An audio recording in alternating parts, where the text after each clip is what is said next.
Everybody said hello today on the ground in Racine, Wisconsin, this bucolic setting right on Lake Michigan. 10,000 plus people come out for Trump.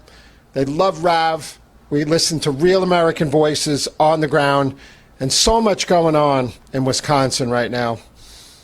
So what's the flavor that you're getting out of Wisconsin? Because what we're hearing, and I know you're into the polling, David, and that's something that, I've always been like, polls, whatever. I can't really believe them. Don't really put a lot of trust in them. They can be, kind of give you a gauge as to what people are thinking a little bit, or get you kind of leaning in whatever direction to kind of make an assessment. But you rely heavily on them. You've been into them for a long time. What is your take on this Iowa poll? The Iowa poll showing what? Trump up 18? Is that real? Well, I make the polls a steady part of my diet, and I understand the pitfalls and the risks and the biases out there. But when you look at them all and you size it up with hearing people on the ground across the country, they're kind of matching up. People are upset here, and Trump won Iowa by 8 points, and now he's ahead 18. So even if you take in margin of errors and, the quality of the poll, when you start matching it up, state by state, New York State, Trump's with independents now, they're supporting Trump, and Trump is ahead, he was down 23 points last year against Biden at this time. Now the gap is about 8 or 10 or something like that. So there's something to it. But there's, people are upset here. Milwaukee has the 5th highest murder rate since 2020 in the United States. And 77% of American cities are safer than Milwaukee. And crimegrade.org gives Milwaukee a D in violent and property crimes, a crime occurring every 7 minutes, Rick and Kevin. So what's going on is people are fed up, and what we hear on the ground here and what we heard today all day from thousands of people out there, illegal immigration, they can't put bread and butter on the table. Right. They can't live on fixed incomes, and they are troubled by the election integrity issues up here in Wisconsin. And now the state judges redistricted, and the assembly majority that the GOP holds on to could be wiped out this or next election because of what they did. And it's even going to affect the 1st congressional district race, where we have Brian Stile. So there are so many dynamics going on the ground here. And I just want to add really quick, the RNC is only 3 weeks away here, and Trump's striking deep in blue territory, ahead in all 7 battleground states. But you also have the sentencing 3 weeks from now, so we'll have to see if he gets taken off the campaign trail, changing the dynamic for the election.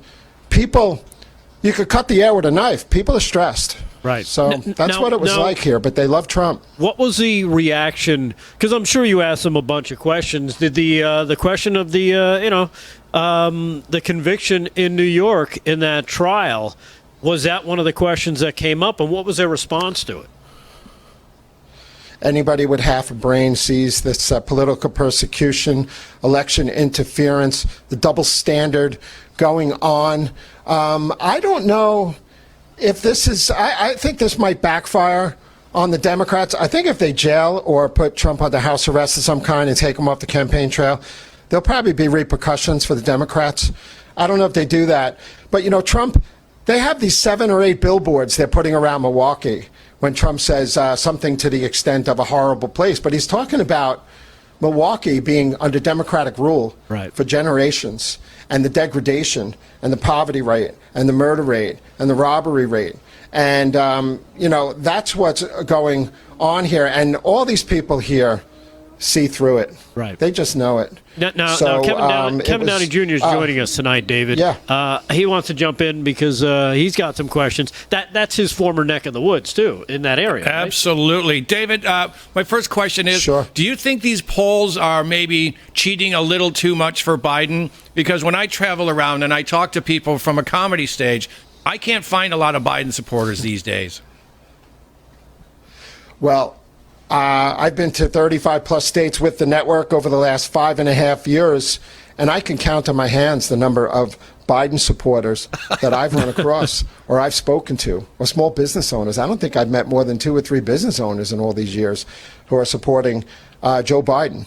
So I don't believe the polls in general, but there are good ones. And again, you have to analyze this across the spectrum here. Yes.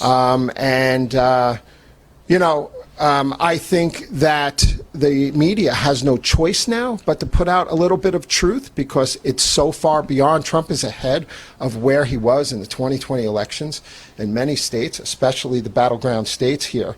And, the poverty level in Milwaukee, guys, is 25%. It's the second highest in the United States. Wow. It's the second highest. It's 35% in Detroit. It's only 17% in New York. So I know, where are people going to go? Are they really going to vote for a Democrat again in November? I don't know. I don't think so. But, you don't have the deep red Alabama type voter here in general. You got a lot of union workers. A lady came to me today. I've been a Democrat for 30 years. I was in a union for 25 years or so. And this is not your father's Democratic Party. And she's fed up. And what was the dynamic and the key story takeaway for today for myself on the ground watching what was going on is that there's many first-time Trump rally goers, which is a phenomenon we've seen over the last year throughout Iowa, even New Hampshire, and all these other places. A lot of first-time goers. They are their backs against the wall. And another woman told me that she's moving back in with her mother, and the grandmother was on film. She's homeschooling the daughter's children with the mother because they can't afford to live. And her husband is making more money than he's ever made in his life, but he still can't keep up because the real number for the compounded inflation is probably 50+%. So people are having to cut back. A lot of military people up here, they can't live. And, they're at their breaking point. Yeah, it sounds like it almost sounds like New York City in the early 90s under Dinkins, right? People got to a certain point where all of a sudden Democrats are like, screw it, we're going Republican, we have to. 2,200 murders a year at that time when Giuliani took over. Yeah, went down to 300.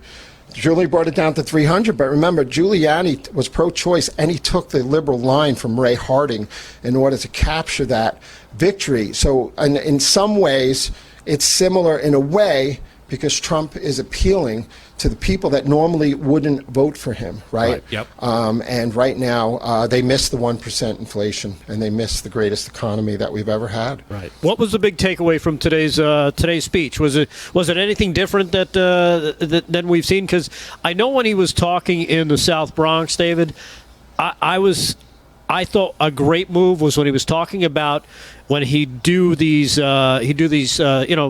speeches about success. Be talking to groups about success. I feel like he should be pushing that in parts of his speech these days, because that's what people are looking for in these communities. They're looking for that success. They want success. Being with Harlem, being with Trump in Harlem, 1,000 Dominicans jumping up and down for Donald Trump. Who would ever think? Small business owners, convenience store owners, people are sick of the illegal setting up on the sidewalks in front of them. They don't feel safe. And these are entrepreneurial types who want to pursue the American dream. The American dream is fleeting even for rich white kids, right? They can't rent, they can't buy, they can't do anything. So, this crosses the spectrum. And that district in the Bronx over there in the 42nd precinct not only had a 41% increase in burglary and a 20% increase in felony assaults this year, but it also had 50% of the people in that district living below the poverty line. And their complaint was a little bit less about illegal immigration, even though it was mixed in there. It was like, I can't walk to the store at night. We can't go to the food pantry because the illegals are taking the food. And the line starts at 4 in the morning. Those are issues that span, Rick, I know we've talked about it on the show a lot,